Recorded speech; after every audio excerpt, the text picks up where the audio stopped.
Iniciando então, né, até pela questão do nosso horário, que eu vou poder procurar manter, tá? Manter.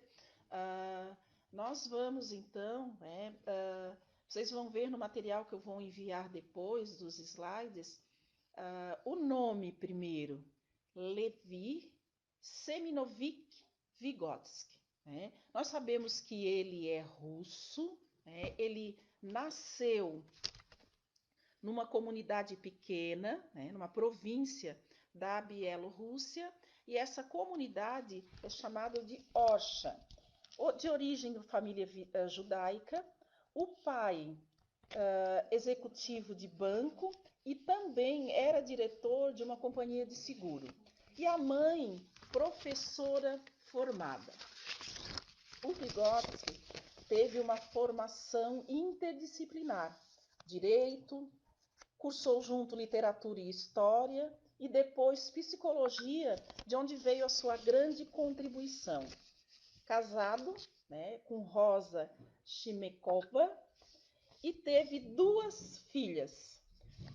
Eu tive a felicidade de conhecer uma delas quando a proposta curricular, em 98, fez 10 anos, a Vygotskaya. Ela veio no seminário que foi em Blumenau e fez, né, uma fala que foi transmitida, traduzida para todos nós. Na imagem que vocês vão ver, que eu vou enviar nos slides, com a família dele, tem também um filho, tá? Mas todas as biografias que eu conheço e que eu já consultei não se referem a esse filho, tá? Então, se referem sempre às duas filhas, a Gita e a Ásia. Ele, como todos nós sabemos, faleceu prematuramente, né, aos 37 anos, de tuberculose, que era uma doença, né, comum naquela época. Algumas curiosidades, né, que são interessantes para a gente entender. Ele vai morar, né, e estudar depois ao longo da sua vida, e entre 1924 e 1934, que é um período pós-revolucionário na Rússia, ele vai fundar o que nós conhecemos, que é a psicologia histórico-cultural. Desenvolve junto com seus colaboradores, né, que eles chamam do grupo de Troika, e que é este grupo que vai, na verdade, o Vygotsky, ele não chegou a escrever livros, ele não tinha intenção de publicá-los. Ele escreve como se fossem diários, estudos, pesquisas, ao longo desses anos, todos estudos, e quem vai traduzir e transformar numa linguagem para a própria, né, para o suporte livro, são os seus colaboradores. Por isso que em suas obras a gente vai encontrar Vygotsky, Luria e Leontiev. Né? Os três, Luria e Leontiev, são seus colaboradores. Outras curiosidades. O conhecimento dele era tão grande, né, que ele inclusive escreveu livros não só na área da psicologia e da psicologia do desenvolvimento, também da neuropsicologia, literatura, que foi a primeira formação dele, defectologia, que é o estudo das deficiências, questão da linguagem, arte, pedologia, olha, curiosidade, que estuda o solo, história, psicologia da arte, semiótica do cinema, na área da pedagogia, né, ele direcionou, até porque ele deu aula em cursos, né, relacionados à educação, e além disso, ciências humanas envolvendo, além da história, filosofia e sociologia, né, que ele faz o seu grande, né, discurso. Das obras dele, né, foram traduzidas para o português brasileiro, né, no Brasil. A primeira, como eu citei, em 1987, Pensamento e Linguagem, né? Por que só a partir de 1987? Ele morava na Rússia, e a Rússia, né, nós tínhamos, era um país onde não era permitido, né, por conta do muro, não era permitido nem chegar, era tudo controlado, chegar os escritos, assim como também sair.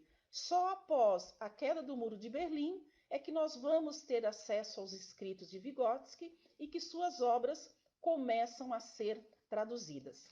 Uma outra curiosidade, por que a gente encontra Vygotsky escrito com I, né? Ou com Y, e algumas vezes com I e com Y. Na tradução, Vygotsky é com 2 I, na tradução para o português, para, né, as obras brasileiras. Então, Vygotsky com 2 Is. No original, né, o nome dele em russo é com Y. Então, nós vamos encontrar 2 Ys.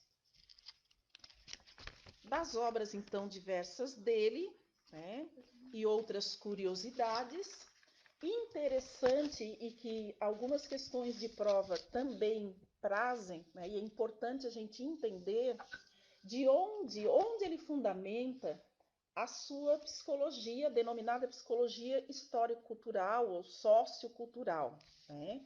Fundada, pensada por ele. Ele vai se fundamentar no materialismo histórico-dialético. O materialismo histórico-dialético, né? Por que histórico-dialético?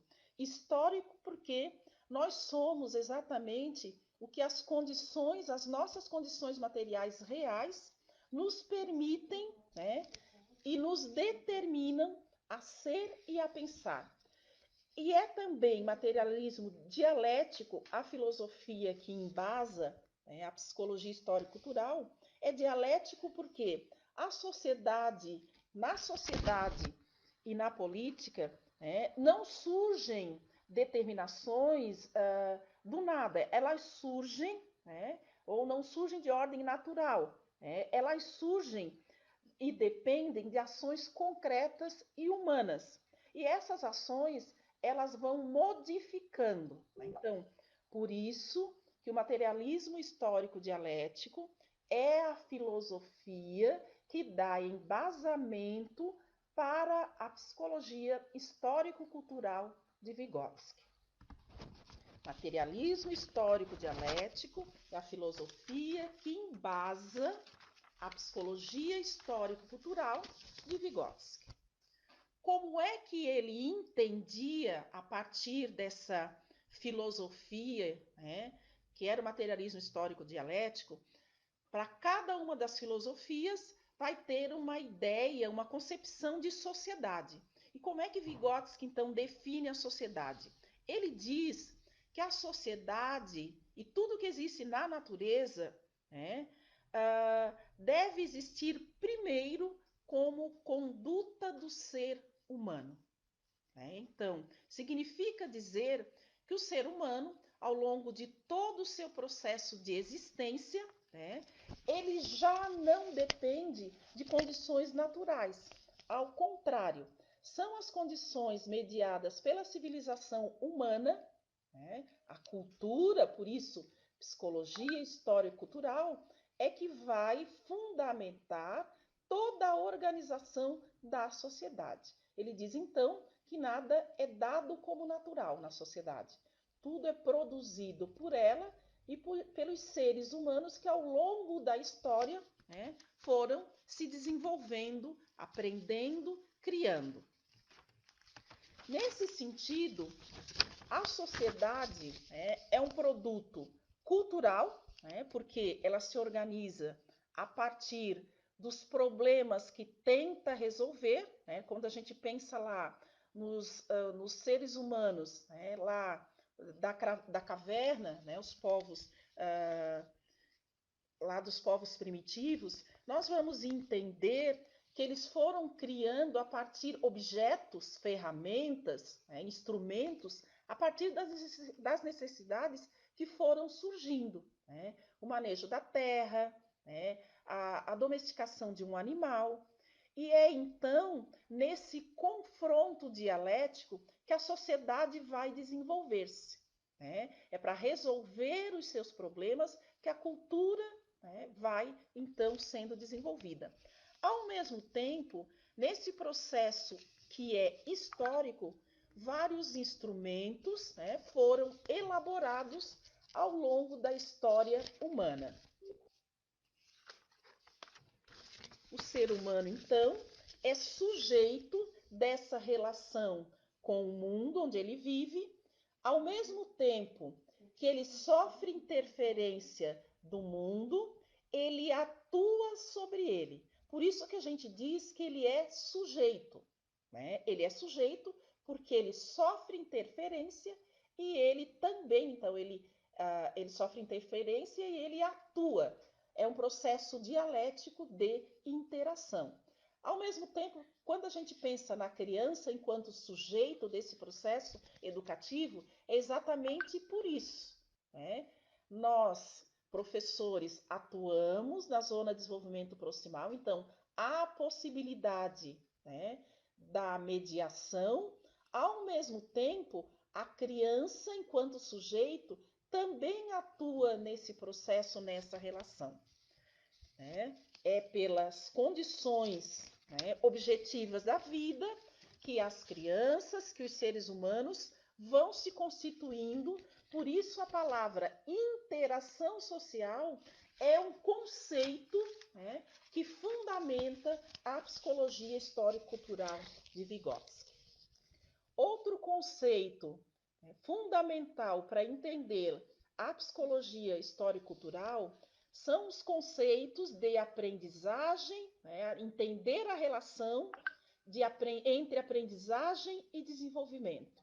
Diferentemente de outras concepções de aprendizagem, o inatismo, o ambientalismo, o construtivismo, a psicologia histórico-cultural vai dizer, nessa relação entre aprendizagem e desenvolvimento, que o funcionamento psicológico de todos os seres humanos se fundamenta nas relações sociais. Então, voltamos para a questão das interações.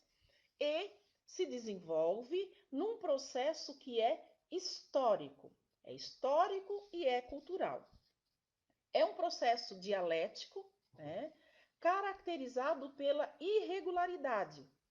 Então, o desenvolvimento humano, ele não é linear, ele não é único para todos os seres humanos, para todas as crianças, em todo o mundo, ou num estado, ou num país. Ao contrário, mesmo se a gente pensar numa escola, numa sala de aula, existem diferenças porque o processo de aprendizagem e desenvolvimento, ele é dialético.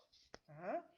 Existem funções psicológicas diferentes, existem transformações qualitativas, né, nesse pensar numa sala de aula, e existe também o entrelaçamento de fatores externos. Então, quando eu explico para uma turma de alunos, há interferência também de fatores internos, né? Por isso é que ele vai dizer que nós somos seres plásticos. Plásticos porque no nosso desenvolvimento ele se dá de duas formas, levando em conta o desenvolvimento psicológico da filogênese e o desenvolvimento psicológico enquanto ontogênese. A filogênese é o desenvolvimento da espécie. Né? Então, a espécie humana se desenvolveu, né? E dizem os evolucionistas que nós começamos lá do macaco, né? Que foi se desenvolvendo enquanto filogênese. Já enquanto ontogênese, cada um tem o seu desenvolvimento. Então, é o desenvolvimento de cada um dos indivíduos. Então, nós fomos fetos, nós fomos bebês, nós fomos crianças, adolescentes, jovens, adultos. Então, esse desenvolvimento individual enquanto ontogênese, enquanto indivíduo. E filogênese enquanto espécie. Fundamentos também de Vygotsky e da psicologia histórico-cultural que ele desenvolveu são conceitos cotidianos e conceitos científicos. Fundamentos estes, né, que são fundamentais para nós entendermos o papel da escola a partir dessa concepção ou da concepção histórico-cultural de Vygotsky. Os conceitos cotidianos são os conceitos que nós aprendemos no dia a dia, na relação direta com os objetos, com as experiências, né? Então, são adquiridos nas experiências do dia a dia. Ao contrário, os conceitos científicos, eles precisam de uma sistematização. Por isso que o papel da escola são os conceitos científicos e não os conceitos cotidianos. Os conceitos cotidianos, eles servem como ponto de partida para nós levarmos, né, aquilo que é função da escola, que é levar os nossos alunos a se apropriarem dos conceitos científicos. Tudo aquilo que a humanidade já produziu enquanto conhecimento.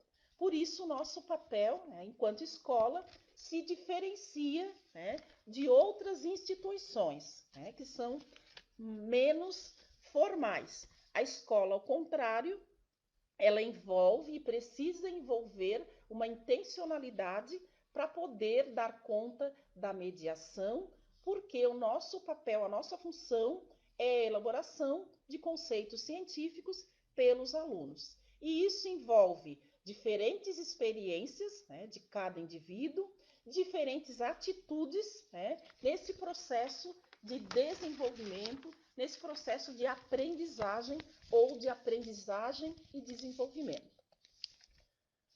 Outro fundamento, né, da teoria de Vygotsky, da psicologia histórico-cultural, é a forma que ele utiliza para explicar como é que as pessoas se apropriam do conhecimento ou aprendem.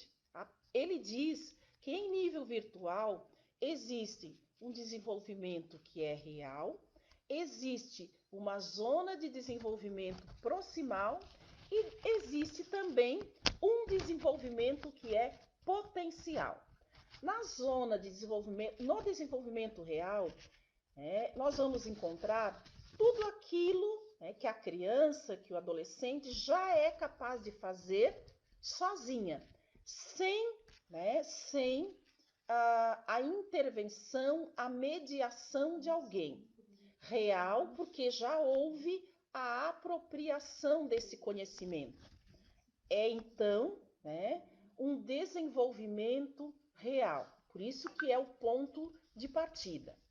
Já o desenvolvimento potencial é aquele nível, onde se encontram todas as ações que a criança, que o aluno ainda precisa de auxílio. Ele precisa de um mediador, né? Seja um livro, seja um filme, seja o professor ou um colega mais experiente, mas ele precisa desse mediador, tá? Então, é o desenvolvimento potencial. Ele precisa do auxílio de alguém mais experiente para poder dar conta de resolver, aquela ação. Ao mesmo tempo, entre o desenvolvimento real e o desenvolvimento potencial, nós vamos encontrar um espaço que é a zona de desenvolvimento proximal. Proximal por quê? Precisa ser próximo. É que vai aproximar, próximo no sentido de estar próximo daquilo que é desenvolvimento real nesse momento e possível de transformar o que nesse momento é potencial, daqui a pouco, com a mediação na zona de desenvolvimento proximal, transformar num real, num nível mais elaborado, num conceito melhor elaborado, num sentido de apropriação do conhecimento. Então, no sentido de conhecimento científico, ou conceito científico elaborado. Nós já sabemos, que até porque isso já está no nosso discurso, no nosso conhecimento, que pela concepção histórico-cultural defendida por Vygotsky, O nosso papel enquanto professores é sermos mediadores, né? Ser mediador, então, é estar no meio, né? Levando o aluno, aproximando do real para um outro, né, nível de conhecimento, que é o nível potencial. Nesse nível potencial é que se encontram, então, os objetivos que nós definimos nos nossos planos de aula, né? As habilidades, lá dos componentes curriculares, da nossa, definidos pela nossa BNCC ou pelo Currículo Base do Território Catarinense. E com relação à criança na educação infantil, são os objetivos de aprendizagem e desenvolvimento. Eles se encontram num espaço de vir a ser. Por quê? Porque eles são, né, aquilo que a criança ainda, o aluno ainda não se apropriou. Por isso, no nível potencial. Conceito básico também desta concepção de Vygotsky é o conceito de linguagem. A linguagem é o principal instrumento mediador. A linguagem é o principal instrumento mediador. Por quê? Porque é pela linguagem, que aqui então ele se refere a todas as linguagens enquanto sistemas simbólicos, que são fundamentais em todos os grupos humanos, indiferente, do tipo de linguagem que eles utilizam para se comunicar. E ao fazer essa comunicação social, essa interação social, é que os seres humanos, os diferentes grupos humanos, vão elaborando, o curso da sua evolução enquanto espécie, filogênese, e ao mesmo tempo a sua história individual, que ela é primeiro social, mas depois também se transforma em individual, quando eu me aproprio desse conhecimento, então também na sua filogênese. Então, na ontogênese e na sua filogênese. A linguagem, ela se dá enquanto mediação por meio de instrumentos e signos.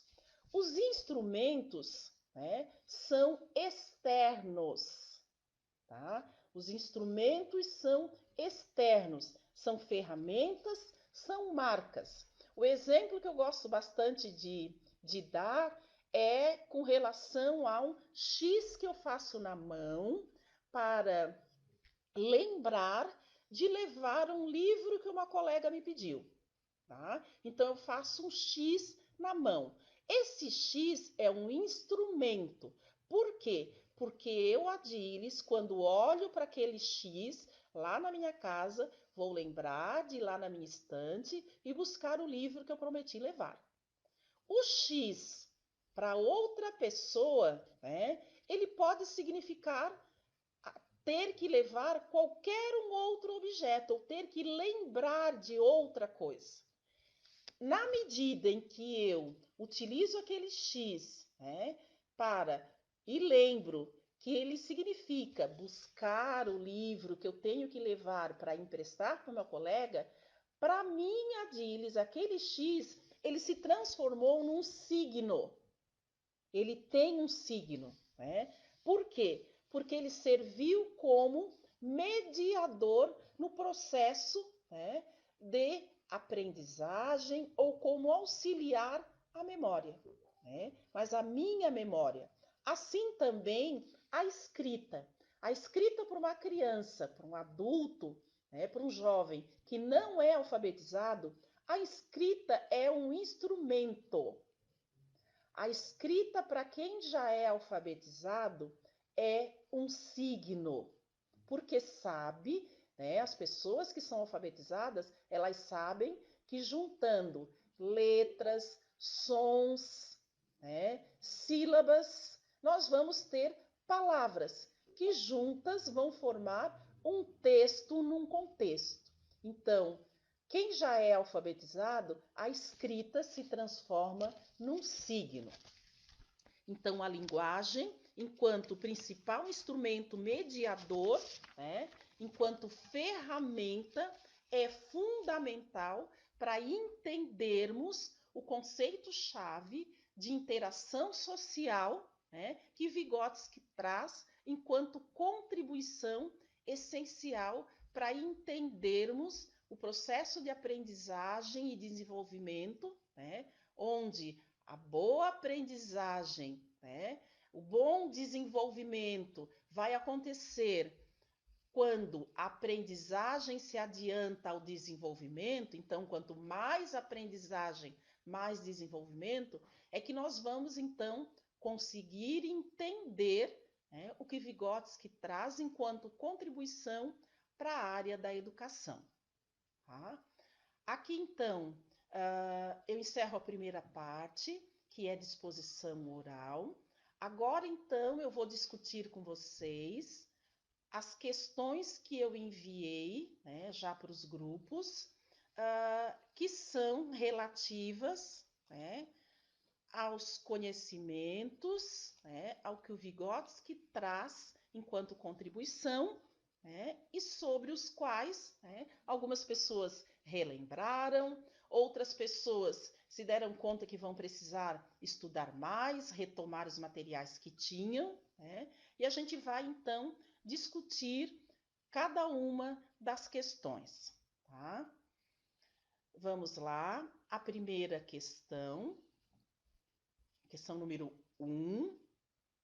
Ao tratar das questões relacionadas ao desenvolvimento, a teoria histórico-cultural, né, Vygotsky, defende o pressuposto de que o único bom ensino é aquele que segrega os conhecimentos, né, se adianta ao desenvolvimento, letra B.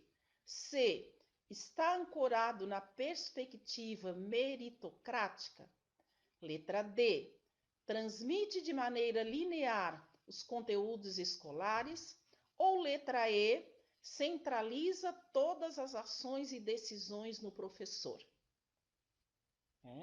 Então, essa primeira questão, né, que eu coloquei, trouxe, né, propus, trago enquanto proposição para vocês.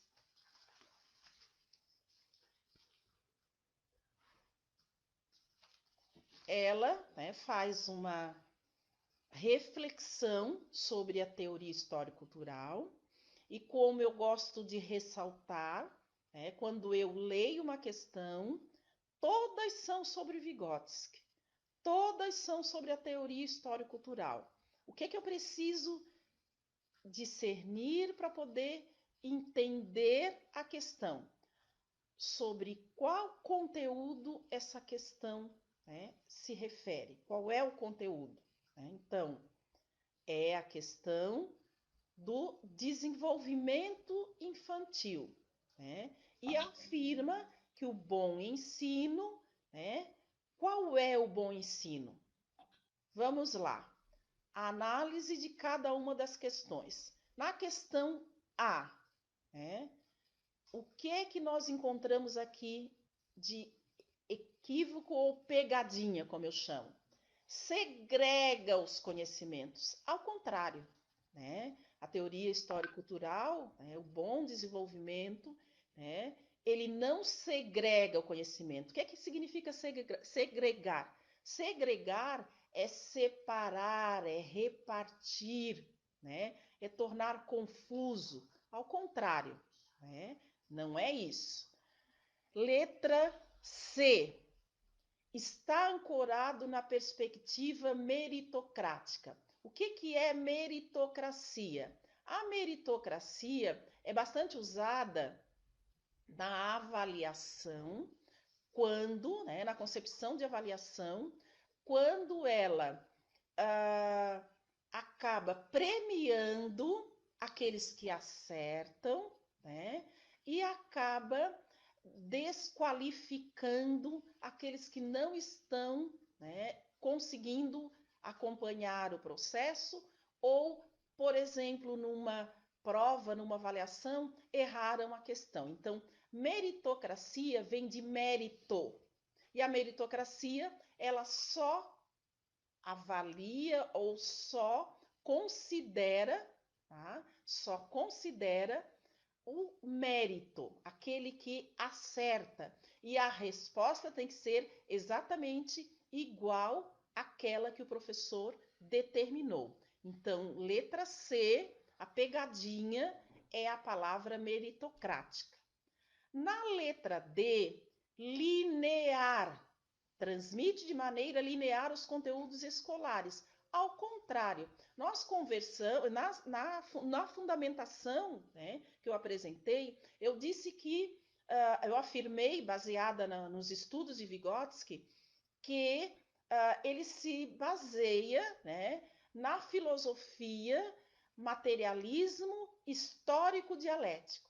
O materialismo histórico-dialético, o que ele mais tem, né, de essência é a dialética, que é a mudança.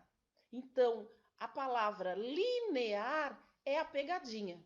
Tá? Linear significa que início, meio e fim vai ser sempre da mesma forma, de forma linear. E, né, a concepção histórico-cultural e o desenvolvimento infantil não se dá em estágios lineares, ao contrário, são movimentos, né, que acontecem de avanços e recuos. A última alternativa, E, centraliza todas as ações e decisões no professor. Também, né, pegadinha, toda a questão, né, apresentada equivocada, porque o centro deste processo não é o professor. Ao contrário, o centro de todas as ações e decisões, não que o aluno vai tomar a decisão sozinho, não é espontaneísmo. Ao contrário, o professor, quando ele olha para o real, o conhecimento que o aluno tem, ele vai levar em conta também decisões e conhecimentos do aluno. Então, a resposta correta é a letra B. O único bom ensino é aquele que se adianta ao desenvolvimento. Quanto mais desenvolvimento, mais aprendizagem. Tá? Quanto mais aprendizagem, ao contrário, quanto mais aprendizagem, mais desenvolvimento. Então, quanto mais ensino, mais desenvolvimento. A questão número 2 é notória a reflexão de Vygotsky, na reflexão de Vygotsky, a articulação entre pensamento e linguagem. Então, onde é que está o conteúdo? Pensamento e linguagem. E vai se fundamentar essa questão, né, o seu comando, na autora, que é a Roseli Cação Fontana, que é outra autora que também discute e escreve sobre Vygotsky. Tá? E ela diz, né, que a afirmação a seguir, qual delas, né, expressa corretamente essa articulação, essa conexão entre pensamento e linguagem. Qual delas? Vamos ver. Vamos ver. Letra A. Mesmo antes de dominar a fala, uma criança pensa em conceitos para os quais encontrará as palavras mais tarde em seu desenvolvimento. Letra A. Letra B. A internalização consiste na imposição de saberes alheios à criança, o que a impede de pensar por si própria nas palavras que deve usar em cada contexto. Vamos ver o que tem de equivocado na letra A. Mesmo antes de dominar a fala, uma criança pensa. Então, diz que o quê? Que primeiro a criança fala para depois pensar, né, em conceitos para qual ela vai encontrar palavras mais tarde em seu desenvolvimento. Vygotsky diz que não, que primeiro vai surgir a fala social, que significa a criança, né, se comunicando com outras pessoas e essas outras pessoas dando significado à fala da criança. Por isso, aqui é o contrário na questão A. Na questão B, a internalização e imposição de saberes alheios à criança. Não existe imposição. Aqui é a pegadinha, a palavra imposição, né? Na questão D, uma vez aprendida a abstração de conceitos, né, elaboração, abstração de conceitos, a criança passa a pensar de modo racional. Não, avanços e recuos, né? E torna dispensável a sensorialidade, ou seja, esse contato, esse aprender, né, pelos conceitos cotidianos, ele vai existir sempre. Não é só a criança, nós também precisamos, né? Para entender, para nos apropriarmos, para elaborar conhecimentos, conceitos, nós precisamos entender, né, que nós ainda precisamos de elaboração de conceitos cotidianos. Então, eles vão continuar existindo. Na letra E, só faz sentido apresentar conhecimentos científicos à criança. Também ao contrário.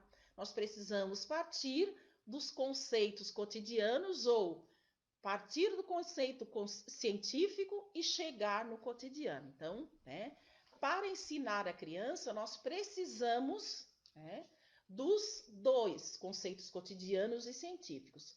Qual é a resposta certa, então? É a letra C. A cognição, o conhecimento, tem natureza mediada, né? Não é natural.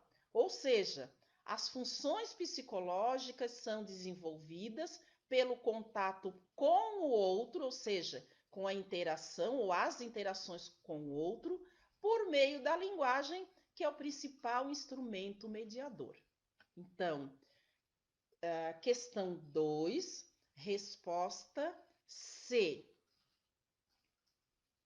Na questão 3, pode-se dizer que a perspectiva vigotskiana dedica-se, entre outros temas, a compreender o desenvolvimento da linguagem como instrumento de pensamento e de comunicação. Então, o conteúdo aqui, né, dessa questão de Vygotsky, desenvolvimento da linguagem como instrumento, tanto de pensamento como de comunicação.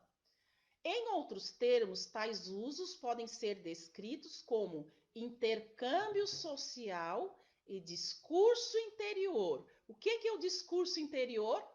Que, num primeiro momento, o discurso é social, né? Imaginem um bebê balbuciando, ba, ou ma. A mãe vai dizer para ela, que lindinha, tá chamando mamãe, mamãe. A mãe atribui significado àquele balbucio que era um discurso exterior, né? Uma fala social. Atribuindo significado, daqui a pouco, quando a criança quiser chamar a mãe, ela vai saber, né, que o termo, a palavra usada, a expressão é mamãe, né? E ela pensa antes de falar. Então, existe um discurso interior que é o pensamento, já internalizado. Nesse sentido, então, né, qual a resposta para a questão 3? Né? A trajetória do desenvolvimento da linguagem da criança não segue uma sequência identificável quanto ao seu uso para o pensamento ou para a comunicação interpessoal. Contrário, segue uma sequência identificável. Então, o não é uma pegadinha. A antecedência de um desses usos varia conforme a estimulação recebida pela criança. Varia conforme as experiências sociais que esse sujeito tem, mas não a estimulação. A estimulação significa o quê? Estímulo-resposta, que nós vamos encontrar lá na concepção de aprendizagem, né? Que é o ambientalismo e que Vygotsky diz, né, e se posiciona contra na concepção histórico-cultural. Alternativa B, independente da sequência em que aparecem no desenvolvimento, tanto o uso interpessoal da linguagem, ou seja, para se comunicar, quanto o uso intrapsíquico, ou seja, o discurso interno, pensamento, avançam conforme a criança supera os níveis, né, os níveis de generalização e abstração, tornando-se capaz de um uso concreto dos signos. Não é independente, né? Então, depende exatamente dessa relação que é primeiro interpessoal para depois ser intrapessoal ou intrapsíquica. Alternativa C. A criança primeiro utiliza a linguagem como instrumento de pensamento. Não. Primeiro, linguagem como instrumento de comunicação. Né? Então, aqui já está a pegadinha. Com o desenvolvimento que ela passa a ser capaz de utilizar a fala socializada. Ao contrário. Alternativa D. A criança primeiro utiliza a fala socializada, correto, com a função de comunicar, de manter contato social. Com o desenvolvimento é que ela passa a ser capaz de utilizar a linguagem como instrumento de pensamento, né, ou fala intrapsíquica, com a função de adaptação pessoal. Então, correta é a alternativa D. E na alternativa E, né, que vocês já sabem que está errada, a criança desenvolve concomitantemente. Não é, né?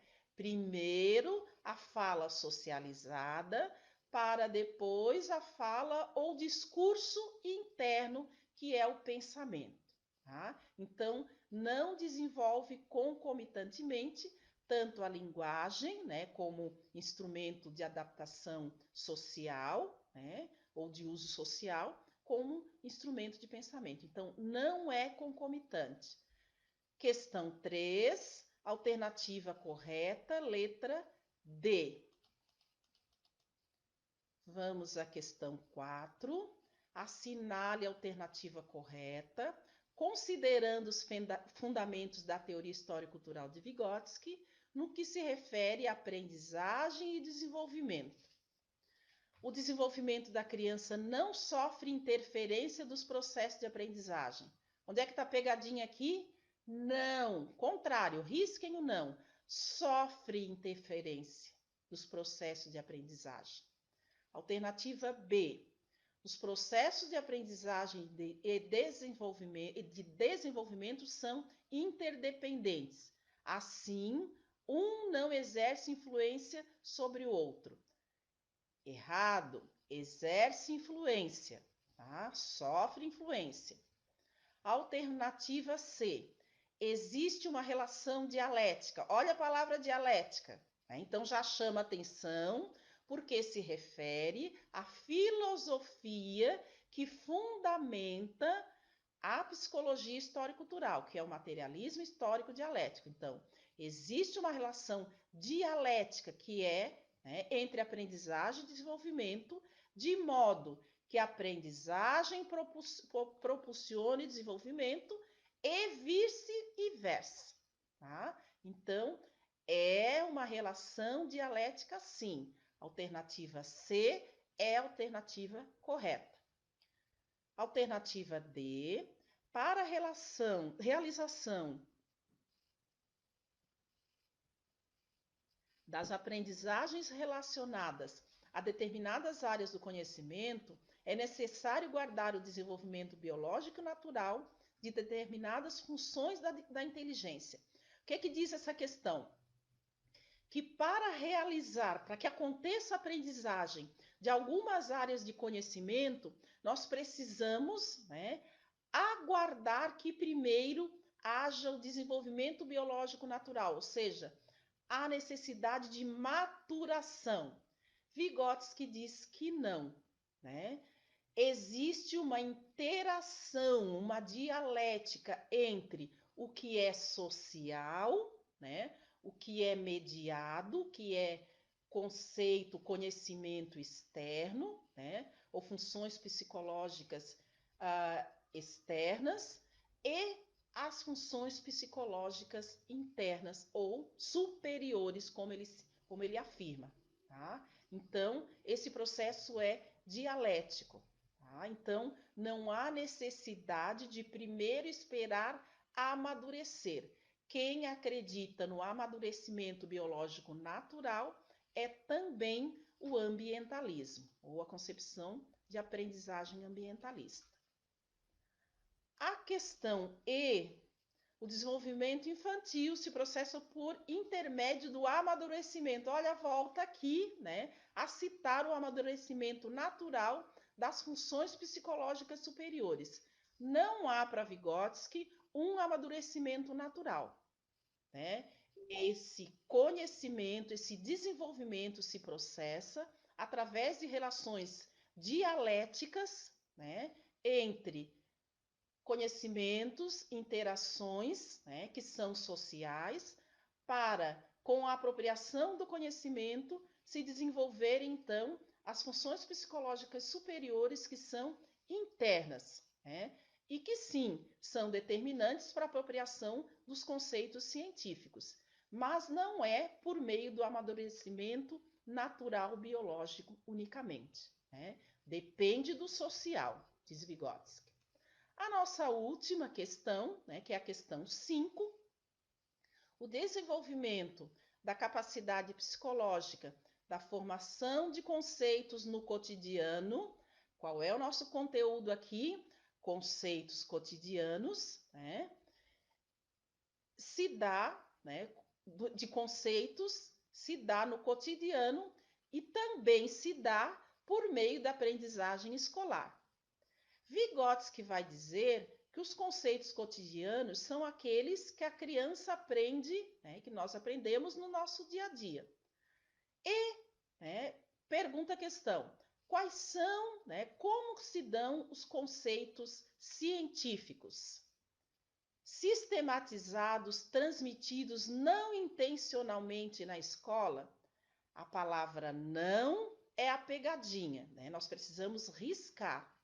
E isso, então, nós temos já a questão B como a correta, né?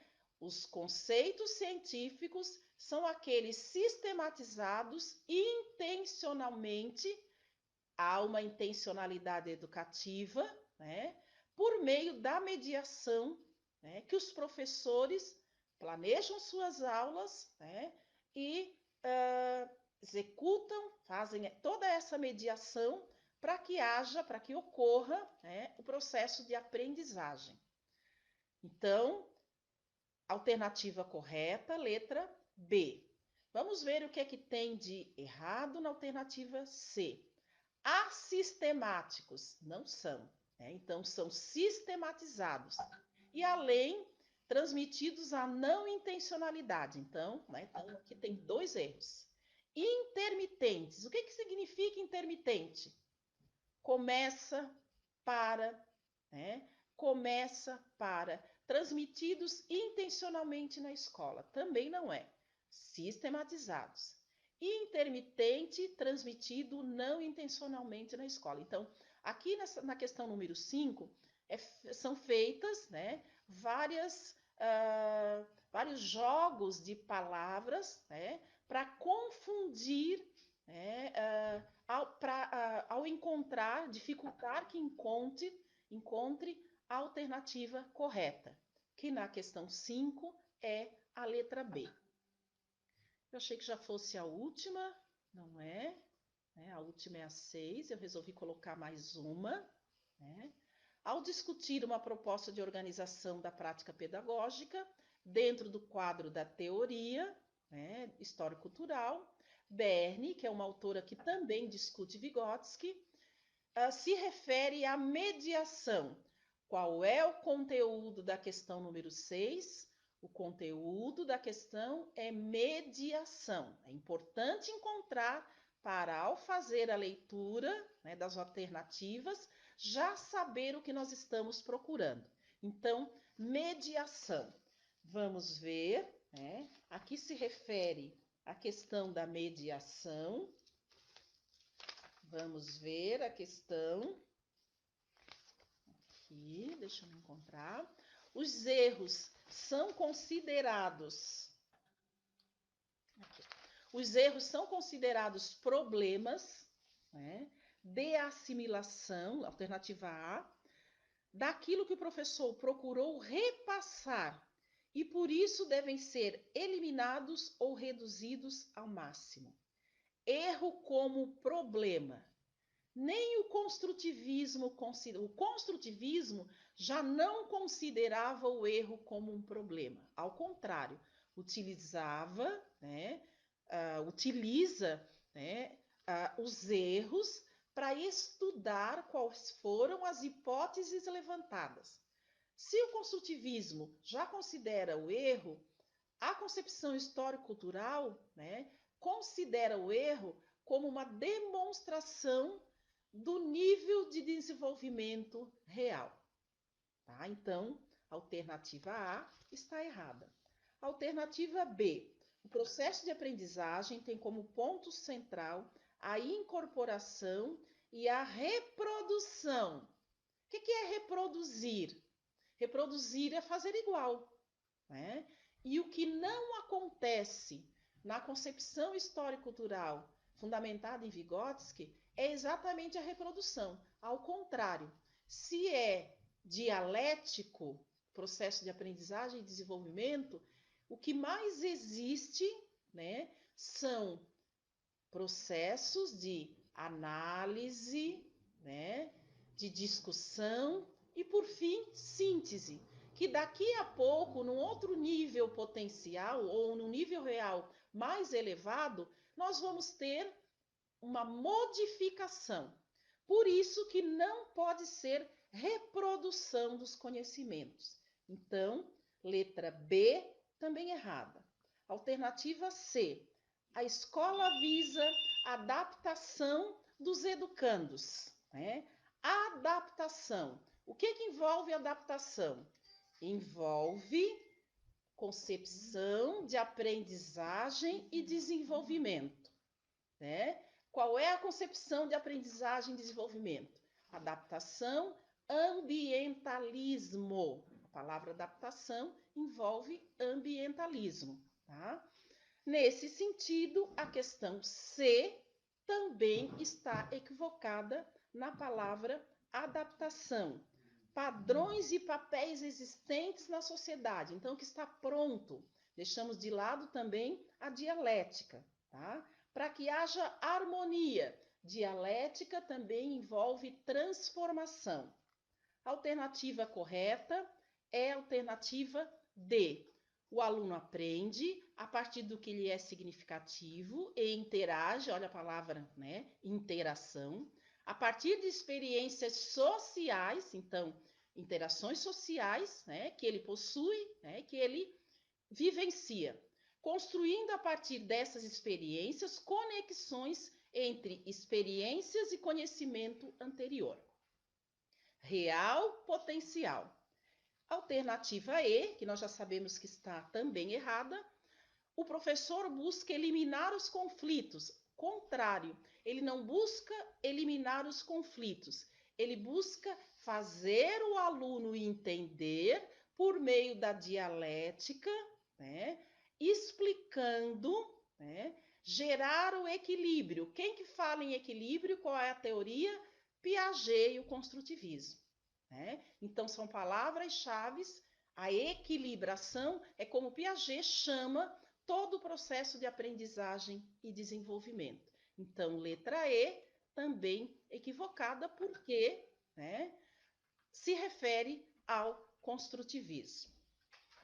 Assim, então, né, discutimos 6 questões, apresentei, né, discuti, apresentei as pegadinhas e nós, então, encerramos, né, as 6 questões que eu trouxe como desafio. Tem alguma questão que elas trazem de pergunta? Depois disso que a gente vai colocar as respostas, todas as respostas. As respostas, o gabarito, vai ser também colocado, as respostas vão ser colocadas no grupo, vão ser colocadas no grupo e também no canal do YouTube. Ok? Nós encerramos então, tá? Agradeço imensamente a todos que me acompanharam, que nos acompanharam, né, nessa nossa primeira aula, e convido, né, a todas e a todos para segunda-feira assistirem também a aula de lógica com o professor Luiz. Muito obrigada e boa noite. Certo, fechado, comadre.